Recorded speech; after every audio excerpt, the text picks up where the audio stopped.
this texture of this egg is incredible. It's so smooth. Oh man. Today's video is brought to you by Kitchenboss and their 3rd generation waterproof sous vide stick. With it, we're going to make an impressive 1-inch thick Japanese egg sandwich, the Tamago Sando. I've seen in a video where a chef took 10 years to perfect this egg dish, and now we're going to show you how to make it at home with the sous vide. And then we'll take it to the next level by doing my favorite thing, deep frying it. First step is to make the dashi. We're going to use the Just One Cookbook's recipe. If you don't want to make the dashi, you're welcome to use the dashi. So the first thing we're going to do is turn on our stove and add some water in.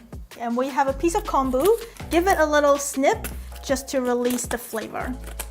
And now you will boil this in a medium-low heat for about 10 minutes. Just before it boils, take it out. This is the Katsu bushi.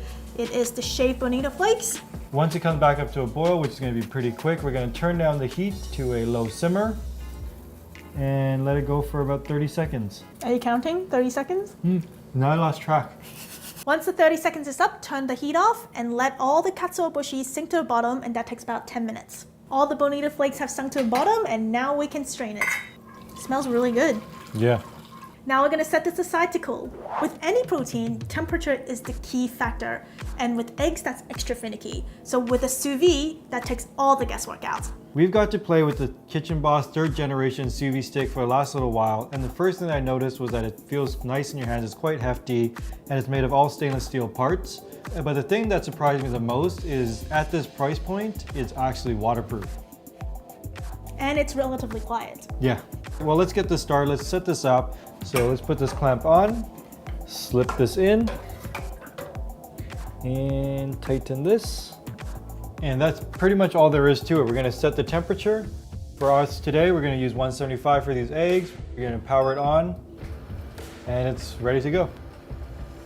Our recipe is going to be in the description below, and that one is going to be set for 1 serving, which is for a container about 3 by 3. But today we're going to use a container that's a little larger for 4 servings. So we're going to use about 12 eggs. 1. The sous vide is up to temperature. 12. Next step is to mix the eggs. I like to pop them first. You don't want any more of these slimy things, so just keep going until you don't get too many of these. Okay. Now we're going to put the flavoring in there. We have 1 cup of this dashi that we made before, some sugar, Japanese soy sauce, mirin, and a pinch of salt. Mix that all together.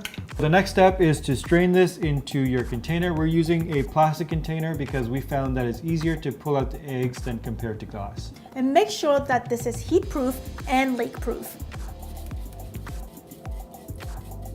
This step is to make sure the egg is nice and smooth and custardy. None of the egg whites and the eggshells get into the custard. No eggshells in here. Come on. Now you just have to close it up, and we're ready to go.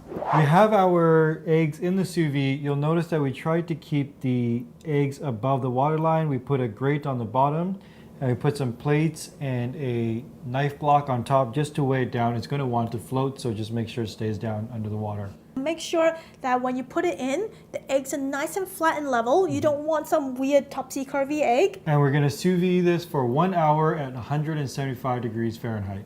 The eggs are out of the sous vide and it looks beautiful. So we're going to take the sandwich up a notch in flavor. We have some mustard and some QP mayo. Dijon mustard, so it has a little bit of bite. I'm just going to eye this 1-to-1. Give it a good mix. You have to get every edge, even though we're going to cut it off later. And it's time for the moment of truth. We're going to try and flip out our eggs. 1, 2.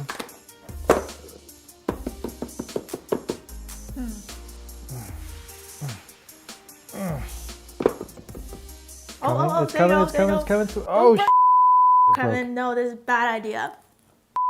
First thing we're going to do is slice it in half here.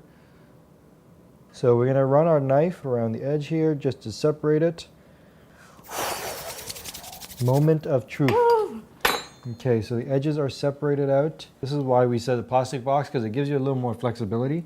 Just be really patient here. You'll see it unstick.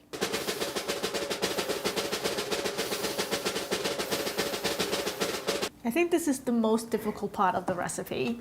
Getting Trying it out of to the get box? the egg out. Yeah.